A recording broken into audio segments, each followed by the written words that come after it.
Hello বন্ধুরা, welcome to my channel. আমি রনিতা। বন্ধুরা, আমি আজকে তোমাদের সঙ্গে শেয়ার করব ঠাকুর শ্রী শ্রী রামকৃষ্ণ পরমহংসদেবের অমৃতবাণী। তো ভিডিও শুরু করার আগে আমি তোমাদের সঙ্গে একটা জিনিস শেয়ার করতে চাই যে আজকের যে টপিক অর্থাৎ কামিনী কাঞ্চনের জন্য দাসত্ব। তো এই পুরো গল্পটার মধ্যে আর কি ঠাকুর নারী জাতিকে খুব সুন্দরভাবে একটা উপস্থাপন করেছেন। তো আজকে তোমরা এই ভিডিওটা পুরো শেষ পর্যন্ত শুনলে তোমাদের বুঝতে অসুবিধা হবে না, তোমাদের ভালো লাগবে। তো আর বেশি কথা না বলে চলো দেরি না করে ভিডিও শুরু করে ফেলি। ঠাকুর রামকৃষ্ণ পরমহংসদেব তার এক ভক্ত বিজয়ের প্রতি তিনি বলছেন যে আগে এত আসতো, এখন আসো না কেন। বিজয় তাকে বলছেন, এখানে আসবার খুব ইচ্ছে হয়, কিন্তু আমি স্বাধীন নাই, ব্রাহ্ম সমাজের কাজ স্বীকার করেছি। ঠাকুর তাকে বললেন, কামিনী কাঞ্চনে জীবকে বদ্ধ করে, জীবের স্বাধীনতা যায়। কামিনী থেকেই কাঞ্চনের দরকার, তার জন্য পরের দাসত্ব, স্বাধীনতা চলে যায়।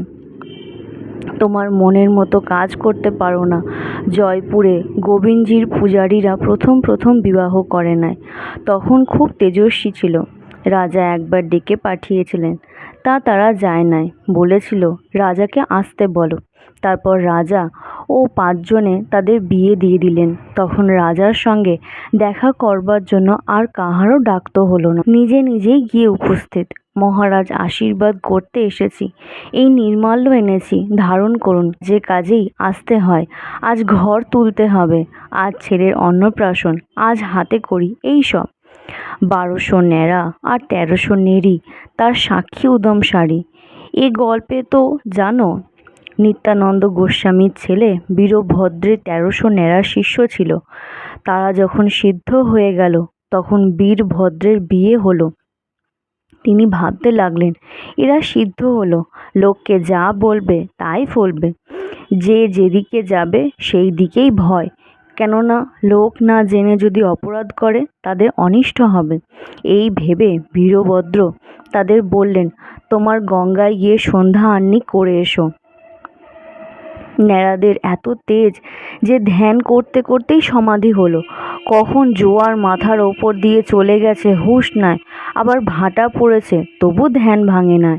1300-র মধ্যে 100 বুঝেছিল বীরভদ্র কি বলবেন, গুরুর বাক্য লঙ্ঘন করতে নেয়, তাই তারা সরে পড়ল, আর বীরভদ্রের সঙ্গে দেখা করল না।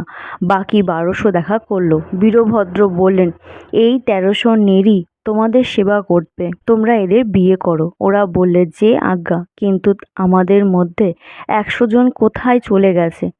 ওই